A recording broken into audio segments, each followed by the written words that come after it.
coronavirus ezali bokono oyo esi ebomi bato ebele na mokili mobimba. Ba oyo bakufi bakomi koleka 10 000 na mokili. Na mboka na biso COVID-19 pe ezali. Na yango, mpona komibatela na coronavirus, esengeli na biso kosala boye.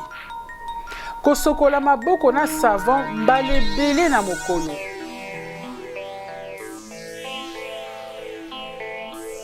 To pe na désinfectant. Soki oza na miyoyo, salela mouchoir ya papier na sima obwaki na poubelle. Soki ozali na kosu-kosu, sala yango na katikati ya loboko na yo po mopepe ya kosu-kosu na yo ebima libanda te. Epekisami na mikolo yo kopesa bato mbote ya loboko to pe ya koyambana. Esengeli oboya masanga ya bato ebele po ezali moko ya nzela oyo okoki kozwa coronavirus. Tous mobilisés contre le coronavirus. Biso nyonso elongo to boya bokono oya coronavirus.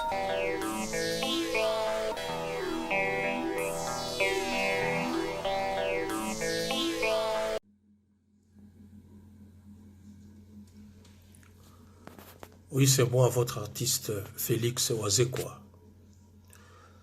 À travers cette vidéo, je présente toutes mes vives condoléances à la famille biologique de Manu Dibango. À travers le monde, toutes mes vives condoléances aux fans de Manu, en Afrique et en particulier pour nos frères camerounais. Manu Dibango, ce grand artiste, cet immense artiste, a su ouvrir beaucoup de portes pour la musique africaine à travers le monde. Il a pu porter cette musique africaine dans des coins insoupçonnés à travers le monde. Ce grand artiste qui est parti aujourd'hui fait qu'aujourd'hui, tout Africain qui a connu Manu Dibango est triste ou devrait l'être. Il arrive qu'on connaisse d'autres personnes à leur disparition. Eh bien, pour la jeune génération, je pense que c'est une occasion de découvrir ce qu'était Manu Dibango, cet immense artiste qui a énormément fait pour la musique africaine. C'est une grande perte. Et en plus, Manu est emporté par cette maladie de coronavirus qui fait qu'en ce moment, nous sommes plus ou moins tous confinés dans nos maisons, dans nos lieux d'habitation. J'en profite pour dire que nous devons, ou que nous devrions, vraiment ne pas prendre à la légère cette maladie. Cette maladie existe. Cette maladie fait des victimes.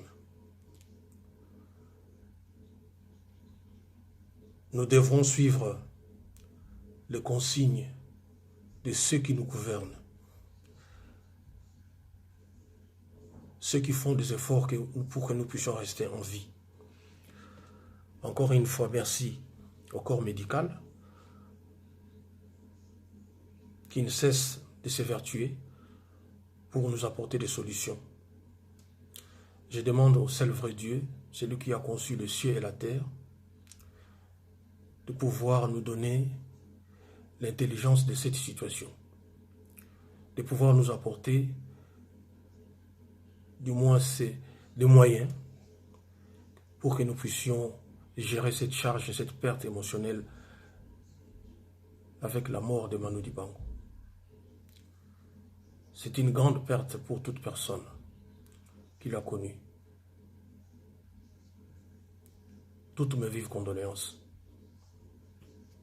Bienvenue sur votre tranche la quinoiserie et quand on est tombé sur la bino tout petit bonjour et bonsoir est-ce que nous bozali tu es que tu ali na moment où ezali moment où il y a pas si moment photo lendisana moment où il y a douleur où ba tu bazali ko kufa massivement et la pandémie est côté partout dans le monde où ezali na combo ya corona virus ezali na combo ya corona où ezali ko boma vraiment massivement to ko senga na bande ko bisonyo so ba eto sambela ka ba Kristo ya solo ezali ngonga ya solo ya batu na batu balela ka mokonzi na bango biso to ko ela obele Yesu Masia o ya kilanga ina yo andima ko kufana ekulusu pona biso ngwana lelo tozali na plateau na ngai na embedi bino mopandisa ngo pe lokola ngai to compartager mokie suti épidémie ezali ko leka na mboka to pe makambo ezali ko leka na ngomba ya République démocratique du Congo yango wana pesi mingi mbote na papa na ngai Cléo Kaleu et na pesi aussi mbote ya mama Del Moadi esikazali pourquoi bien mon partenaire personnel ni combat en direct na Turquie si kazali mi batela malamu pour yo le kamwa teti on a bossé la maman de Franel Sarah Katika pourquoi oublier Tete Mujinga quand je parle il y a ban à Londres son akina à Londres nga koleka mututé on a passé no moto ba Jili Kabedesika bozali ba mbote na bino nyosoto na ko senga bino bozala attentive boyo kabiso zali moko meka ko partager dia pandémie ezali partout dans le monde zali ko lelisa bato kasi lenge kani zali ko lelika ngomba ya République démocratique du Congo na mboka oyo e kamba makana tata Chilombo Tshisekedi oyo babengi mokonzi ya mboka na oyo kamba na ville kamba makana oyo babengi le gouverneur de la ville de Jontilingo Bila tozaki lobi na Kinshasa ngana bino lelo oyo to yambeli bino mopandisa ngo to mekampe komekola nini zali koleka na Kinshasa yango na pesi bonjour le président Junior Moyo. Bonjour Josie Moussa. Bonne santé. Santé za moi bien.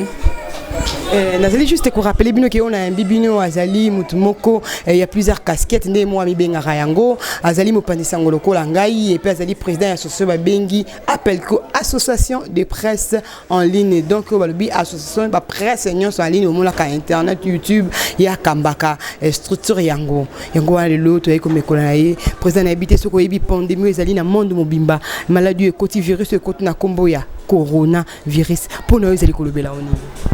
Oui, naebi coronavirus oizo battre record dans le monde. Personnellement, ça fait très mal. Ça fait très mal. Coronavirus, moi je me dis, eza maladie oyo et sangisi monde pour na otalisa ke eza la ba continent nyonso auto vivraka. Nzambe ne muto akela biso. Donc nzamba la kisi azongisi biso ka na Bible na histoire ya Noé. Les gens se posaient des questions. Est-ce que Nzamba oboma esu mukili na mai? Nzamba oya turo na moto te po to ebibiso nyonso ke to ke ba ke lifelo. Lifelo wana mutu to ebara lifelo ezaka moto. Mais Nzambe lokola za suprême. Akena biso a changer stratégie. Azongisi biso ka na nzembo ya frère Patrice mokolo na suka ba biro ekokangama misale kozalate. Même lo sambo OK une église ekangama. Tozongi na nzembo frère Patrice que je salue à passant. Tabazai koloba tozongi bongo bozali ko kalolenge kanye le président Junior Moyo bazali koloba tozongi bongo ndeko Junior Moyo wabo pandémie yango na Kinshasa zali ko tambola obike motuno na tuni onkaka yo moko te na tuni pe bandeko belé et kasi tozali ko kota na palmarès oyo ya monde bon batamba bazali ko bimisa yango ko koloba ete coronavirus na ba pays ezali atteint tozali ko mona République démocratique du Congo te ezali dit à quoi? Bon, c'est la politique. La politique a sa façon de se comporter. Et ça, dans le lingue nango, il y a se comporter. Mais sauf que dans le message, il y a chef de l'État, mon kanga makasi, tango lobake de mesures de prévention. C'est-à-dire, mesures où il y a que se prévenir, comme battre là. Que se prévenir, c'est-à-dire, bah, ok. Ozamo la tata moi sinabino ne kolo na biso kintu dezalate solo bio bala eto po bimanae et causer problème na vie donc bah déjà ko prévenir yo le terme que le président a utilisé mesures de prévention donc quand on parle de prévention c'est-à-dire ekoki kozalate ko kozalate mais tout c'est prévenir et apé mabete so que ça et que bakonzi balobi na biso to mi bate la po ezali to mi lengle po ezali e amabete so epe zate bakonzi na biso to lukate pendant que likambo ekomi nde to lobaki nanyo azandoki eza pe mabete mesure de prévention. Mesure de prévention. Kasi to qui ne peut pas évoluer tous les mesures de prévention yango nous allons kolobela yango to zongi kaka na bango ba kontengo mboko bazali ko kamba biso. Le président de la République a levé habitude aux mesures de prévention. Tomi batela, to garder ba distance, 1 mètre musika ngana yo, to pousa to kangana te na mituka, to koto sunu de ko kote tulu kote ko kangama. Mais kaka to moni na sima mikolo mbale ko leka to moni le gouverneur de la ville Gentilingo Bila et que je salue et si ka azali moni ko leka na etando ekipe ko lobana batuite. Nasima on dit que na confinement total parce que tu vivras déjà na confinement na kata bandaku tout consort batika na baba ka batwateke la biso bioko kolia mais le baki ozali total ne batu bateka bioko kolia na biso nyonso e ko zapena na baba la muta ko zati biso na bandaku mais to moni batu ko tuta na mitu ko mata ko kita lobi na zo bisayo ngamoko nazali preuve ce que zaki ya solo ete coronavirus ngo ezali c'est que ya soto pandi yango. Kaka imoko to iko tala le gouverneur de la ville lobi so iko tele makolo ba ete na pokwa wana qui confinement total ezali sous-souté bato ba bimana yango c'est dit yakoma biloko wana so ba connaissance ezali ko kisaka biso soni ezali nini yango parce que na kaka na kito yo vandia wana yambaki sous-sunde ko na biso Paul Tosoua le grand frère moko vraiment na respecte mingi na pesi mbote we moko atalo baki abi mais malade tuzoke nango wapi bakonza mboka na biso pona ni baliko politiser nyonso pona nini baliko luka makambo pona nini pourquoi ne pas chercher ba mesure mususu ko luka nanu ko tout nzatu biso après si manango ba ko bato vanda nyonso ezali di ya kwa etake yope mopandisango etake yope muto tambolaka na 4-4 na bat. Vraiment ça fait mal la longano lunette pour un respect à ba internaute bat ba Holanda biso ça fait mal. Vous savez ngana principe nanga nalingaka kokota doute na makambo ba expert ba lobby. Le docteur Mouyembe, après avoir été reçu dans le Parlement, a confirmé que le cas de coronavirus est arrivé à Kinshasa, est arrivé en RDC. On a accepté tous. Le docteur Eteni, ministre de la Santé, as expert, a affirmé maloba docteur Mouyembe. Ce que j'avais apprécié, c'est quoi? Docteur Alobi, nani ministre de la Santé Alobi Eteni, Alobi, to lingate bisoba politicien, to politiser nyoso. Vous comprenez? Par exemple, enemoko na ebi, donc on a déjà 3 années, ba journaliste, ba patati patata, ba politicien. Mais le commis na cantine ka ya lave mais até longinae. Donc on va profiter na si malade puis on ça ba propagande na bango. Tout à fait. Je crois que tout se comprendre. Le gouverneur Gentilingo Bila, docteur Eteni, la présidence de la République, je crois que bon on a expert autour de vous. Mais boye ba que peuple obino bozo diriger baza peuple ya Nzambe. Il y a des certaines choses, au sali scénario na bino boy na cinéaste répé. Au sali scénario be menzamba contrecalé.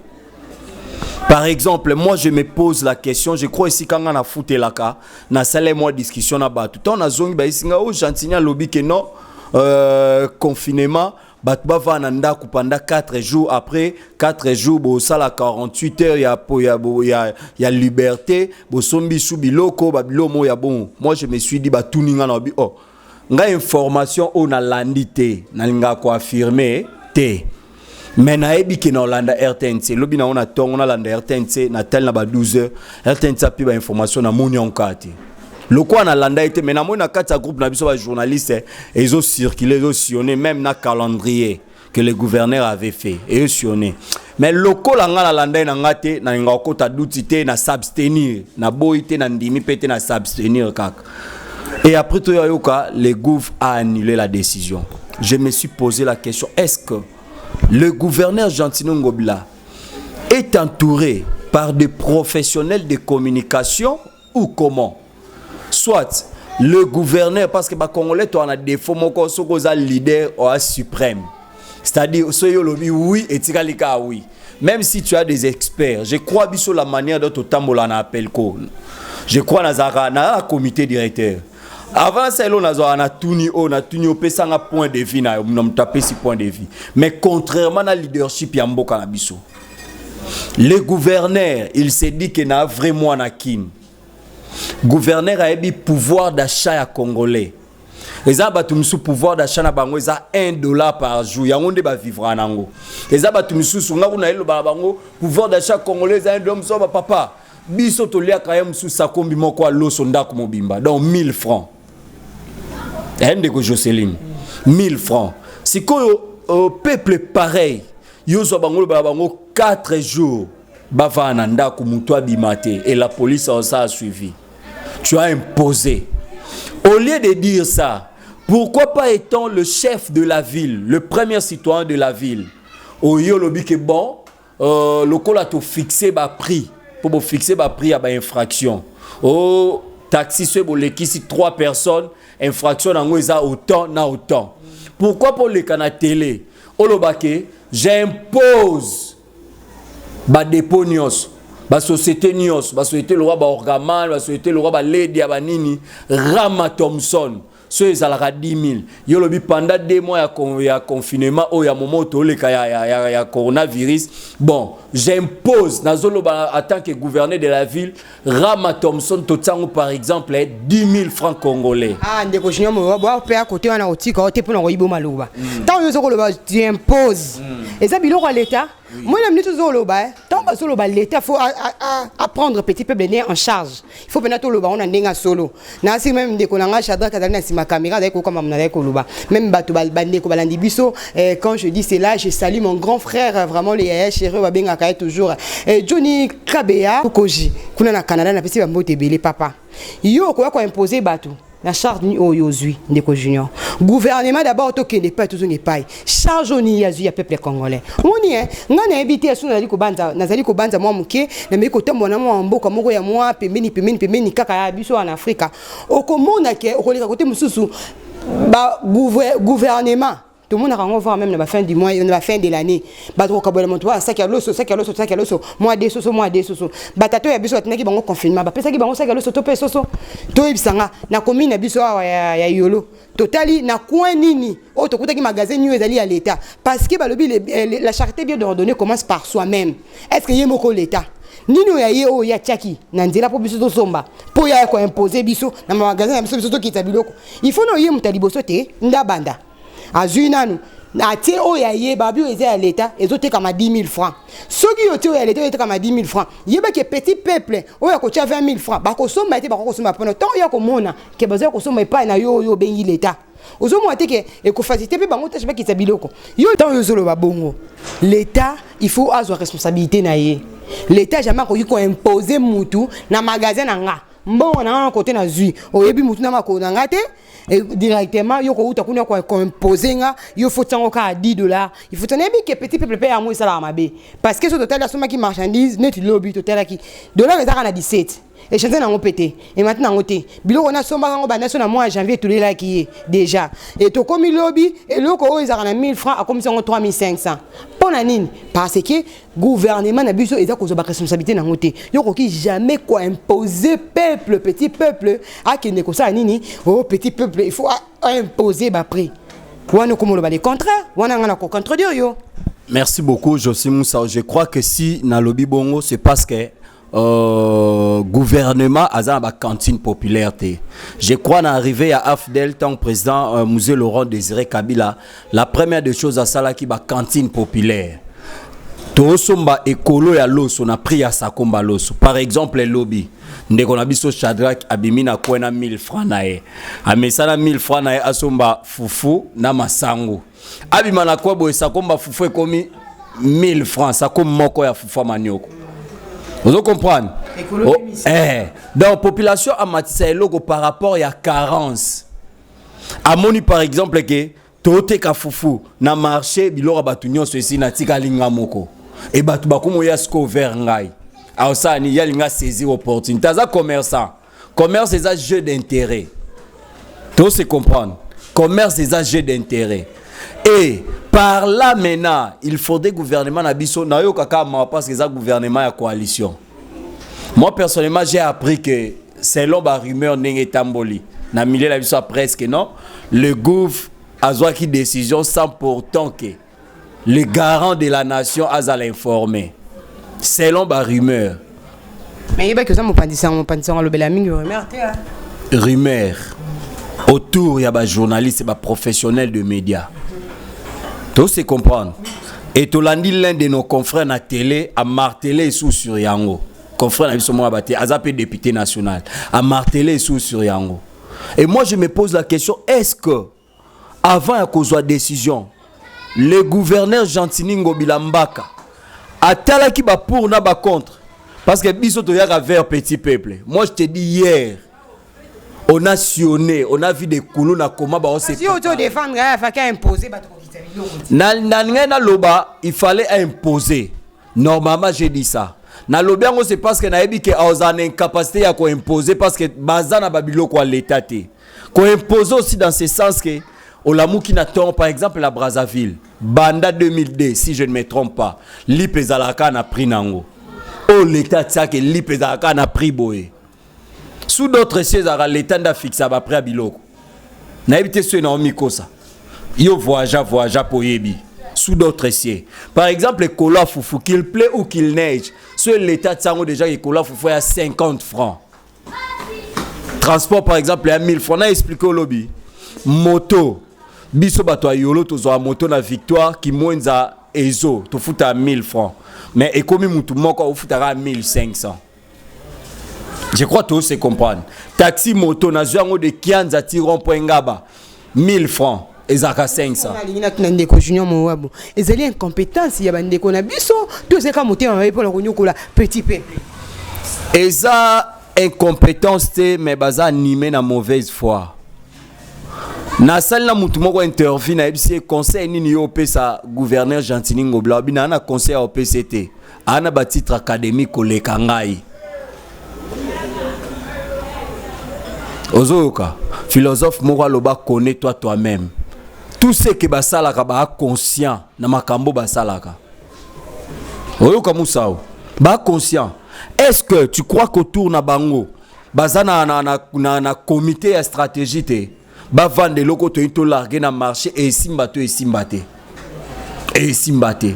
Nga na Facebook na ngai so tali ba bato ba minanga. Ba komo tsatsa ba photo entre Gentina Kimbuta bolingi nani ayebela to awumela to azonga. Namuna ka batu ba sélectionner ka Yandre. Donc gouverneur c'est on veut le star. C'est la honte. Procès de la honte. Procès de la honte, je te dis. Franchement, procès de la honte. Vraiment. Je me pose la question, est-ce que réellement nous avons des intellectuels dans ces pays? Ou soit, le quoi n'y a ce comment en politique? Moutazota la toana na gouvernement et coalition. Soit tout ça bien. Le quoi ba élection après 5 ans mandat ya Fatchez aussi là, ba élection ndeto travailler na coalition, biso objectif na biso a réussir pour na 5 ans wana tous en argument ya yebisa peuple. Moi personnellement des populations zolo babalinga ba triquer Fachi. Terme courant ya ba kinois. C'était une façon ya triquer Fachi. Parce que je te dis, les autres temps, comme moi, Gentini et Yoko Bimakaka, tant à dénoncer, à annuler option. Mais comme ils allaient à Fati, Fati a fingami de tous les mots. On sait que Yeka Moutatinda et Gentini, Yeka Moutatinda et Gentini.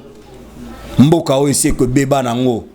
Et loko eza politique, te comme politique, et tenya lobaki wabi, makamba coronavirus, tout tika okot sa politique. Maintenant, je salue ma grand-tère chérie, ma grand-tère d'amour. On dirait qu'il y a Afrique du Sud, Fidel Kazadi. Elle, la maman de Ella. Papa, c'est Babizio Belé, tout qui est pas une déco junior. Mais il y a mon président de la République. Des gars au film, parce que maman, je le maman, le côté n'a pas été pour un preuve. Des gars au film. Mais il y a mon a tétoni dans les canards. Parce que ça fait trop de la honte de tambola chaque jour qu'on finga ba insulte na ba insulte ce que to koloba mokonzi ye moko mutaza komitikela ba laisser aller topé entourage ne kanisa ko bomaye.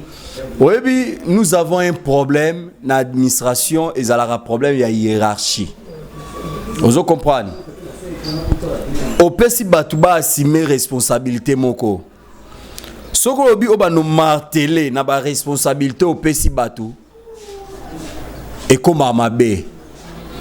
Et comme bandoloba tala fati a biso ba pouvoir mais échantillon. Wamba comme benga ngosko dictature. Dictature. Surtout écolo fachaza. Là tu sais déjà casquette qui a ramuluba. Écolo fachaza ezalaka omoni bazalaka boy. Mais nous avons un problème, moi je te dis, un problème, il y a coalition et zawana. Parce que le problème, on a une coalition, nous avons et simbate. Tout travail, mais simbate. Et moi je te dis aujourd'hui, il y a que même si tous les politiciens vont se préparer pour l'élection 2023. Tout bah c'est politicien on peut te pas besoin pas to monia ba ko kosa namba polo mo ko kongola mo terrasser moi nini tango ngo yango ko sunga to moni ndeko na biso fali que nous félicitons quand même azui moi mbongo ne poche ya musique abetaka atie mais ba député ngo ba ke wapi ndeko junior moyo bino ba bolandaka bango na micro na sima ba ke wapi baza wapi peuple za ko kufa na nzala mbongo yango ba sala ke za lolenge kani baza wapi tozo zela bango bayana ba masque tout moni maman Jeannette Kabila azali côté kapi ba masque né à $2 o ya salisi e nganja memboko non tout moni on aura tout vu na habité bande ko na ba député boluki bango te botuna bango te mo mituna ni ezo komela bango ke ba mona na te ba député ba bzobo ya même ko sala émission na batu ba banga to toza confiné confinement on comprend bazobo ya na bango ko sala émission na batu parce que baza batu ali boso ba yamba docteur Muyembe et pas na bamawa parce que na mandat ya président Fatina omona ke bitumbeza makasi conseil nga na opesa na bandeko na biso ya cash bandeko ya UDPS en particulier boyeba que vous êtes là pour soutenir président ya parti na bino nde mutu azokamba mboka et namoni ba confrère mo batie ko pesa UDPS pouvoir eza encore opesa sobe rôle ya théâtre des choses au kanenge lobama. Ça donne l'impression que jusque-là, tout le monde est l'autre côté. Na lopoto balobi le ventre affamé n'a point d'oreille. C'est-à-dire loko la libumweza nzala. Tomiye bake nyoso président Fatou Bando Sala aba bando ndima la bango te. C'est le moment. C'est le moment. Une année hein, eleki to koti deuxième année. Et d'ici la troisième année, quatrième année. Musala ni ba osala. Musala ni ba osala. Basoti mutango wana itelema basala nzela koto o ministre de finance aboyo bimisambo koto to kende o DG a ofedal lembo o koto office de route baliambo mboka nini vraiment donc bakonzi baza kokamba biso bandeko na ngai na ebite pourtant junior moyo bonangi na tuna mo moke soki keki yo na minute oyo batie yo liboso ya ba ben gouverneur de la ville to be pourtant de la république conseil nini pona ko pesa bango parce que batape bato ko suka tamu so ko leka liboso caméra na biso ape ba monyo c'est bango pe mo lokumu etini bango susu baba kisa sumo mayele eloka na osenga bazana bolingo ya mboka bolingo ya population peut-être bango na ba niveau bazana ngo ba isu na tenter peut-être ya okitana terrain ko yati et pas ba petit peuple biso nde tozabo to vivra na ba kunune sika moko to vivre na bato qui senso na fin fond to kenda vers bango to kenda pa bande ko na biso kaluka to kenda vers bango na kinga sani asuka to kenda vers bango mais bango peut-être temps wana ezate so ki bazo bosana ba ba ke population azo souffrir le gouverneur Gentini franchement muto apesa ki au conseil o longo la mitindo wana sombela esoso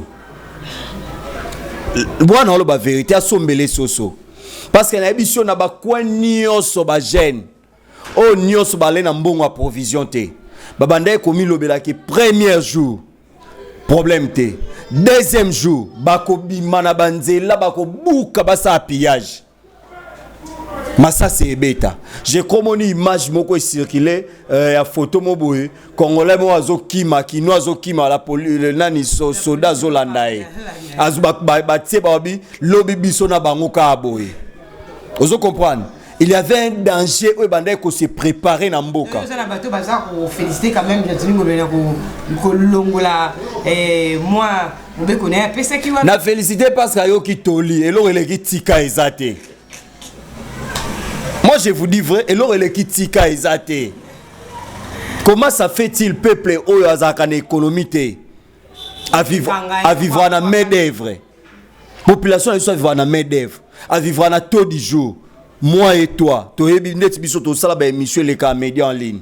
Ba toi poto on peut baza confiner na banda ko ba bimate. Na yebite yo batu na ba tindele mbongo. Na banque nini. Chadre Kuzo derrière la caméra yo ba tindele mbongo. De l'autre côté. Batu ba olela. Moi personnellement papa bana. Responsabilité famille biso ba oyo déjà ba yebi biso to bima to salaka. Mais naza incapable na message ya gouverneur naza na provision na ndako. Vous comprenez? Sikoyo pendant que na ovanda 4 jours wana enfamé. Ce naza na moi $10, moi $20. Na lié ango et si les bongo maman na nga kuna bo baleki na nga kuna bo mwana. Vous comprenez Moussao? Merci beaucoup le président Junior Moiwabo Azakiwana et pe azali nanu andimi malgré la quarantaine, malgré la distance, mais toujours le loi dit qu'on a pour aller dans plateau nangai, on a copié maintenant de millions, on a copié ça toujours qu'on demande bino, qu'on s'abonne, mais c'est maintenant qu'on s'abonner pour partager mes missions na bino. Mais bien que ba bazin na ba possibilité, il y a qu'on soutenir ngai financièrement, mais na qu'on toujours que s'abonner pour partager ma vidéo na bino. Président Junior Moyo, bon habité sous un mot de la fin et pour te commis presque et na souka, il y a tranche na biso. Même si vous avez un maloba qui s'est tout le bateau, le banyo qui est public et tout peut bailler bazali kolanda. Lilo balanga isa et pas à publicité, ils a vraiment pas ba konzamboka, le président de la République et aussi na ba sibalteur nenae au balandier. Président ba mesures de prévention aux Zuana ils a très important. Sauf que la population est pauvre. Population a souffrir na niveau moko zo IDT. Population a souffrir. Donc biso bae otozo zo grâce wana ya oza pembe na population. On a tant de remèdes. Et na osenga na président soki moyen kozala.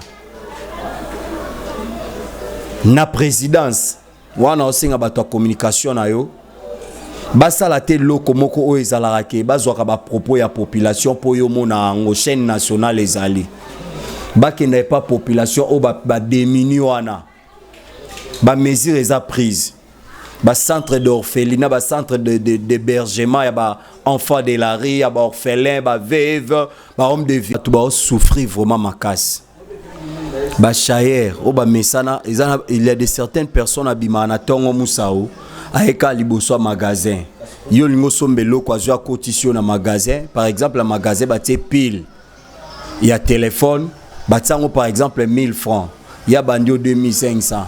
Pas tant wa te ki wa no 1500 na magasin ba bombele 500 na 1000 francs na bino etikali. Bande ko nyonso ba souffrir. C'est une façon de interpeller les Konzamboka. Ba travailler pour la mabumuti, ba travailler pour la population. Président Fachaza a une volonté politique, volonté à la population. Mais ba accompagnateur na ba osunga été. Jocelyne, lorsque je parle des choses pareilles, c'est avec de larmes aux yeux. Biso oyo tokoma obi makana kwena bino vie les grands journalistes oliate artistes oliate otala mutu nzala. Donc nous sommes obligés bakulu na bazazaza na nzela asengio o kabela epoko uta reporter 23h0 boy asalio mabe po anivia na sola afo a cause nzala. Musao bakonza mboka bo sunga biso na côté wana. Bote ba mesure na bino o bote batu ba obimate mais batu bazo souffrir bo luka moyen mususu s'il vous plaît batu ba souffrir au cas contraire tozana bino awa biso tozo ba point de vue à population hein? pendant que bino boso ba mibeko population peut se préparer autrement. Pour Nzala, les ventres affamés n'a point d'oreille. Et comme à un moment moko, population s'est révoltée. Et comme botie mibeko ba bimate ba bimi na nzela. To yo zonga isu na problème, ya masase bando beta ba boma batu, ça ne vaut pas la peine. Donc, président Fati, nous la presse, nous sommes là pour te soutenir. Tous véhiculer message, sauf que biso presse en ligne, tous capé respecter. Tout ça, Moussala Makasi, tout kita par exemple, tout ça, micro baladé pour que l'information écoute la kayo kuna na katanda Olandaka. Mais on a comme l'impression tous a respecté, tous a dévalorisé, donc on nous traite de tous les mots. Ok, là où il y a les faux, il y a aussi les vrais. Nous sommes de cœur avec vous, vraiment, dans la bande de Konyoso, tous a un moment où ils a dur, ils a vraiment dur. Merci beaucoup na président Junior Moewabo azaki wana na biso bolandi alobi lokwa mopanzi nyoso mopanzi sango nyoso ninga lobaka na pesi matondo mingi na bayibalanda kangai partout dans le monde, Amérique, Asia, Europa, Océanie, République démocratique du Congo na pesi bino bamboti mingi na baboti na ngai Adel Modina Cléo Kaleu na bosani Susute Johnny Lukoji, on dirait que le Canada ici Kazali mon grand frère d'amour na pesi mbote. Pourquoi oublier le king of my heart si vous allez na pesi bamboti belé na bosani Susute na la mama de Franel na bikie uzobanga mamingi me kobanga mamingi te poete tous allez wana toujours na bino, abonnez-vous massivement bon si vous allez na posta et il y a bah on choisit na posta na biso bota juste à côté il y a mon numéro de téléphone na bah on choisit ko lelela ba ba ziko retrouver na Izine TV ba bazali ka ko retrouver na Izine TV pambate ko retrouver na susu na Carmen Media Magazine na pesi merci mingi na ba balinga mingi.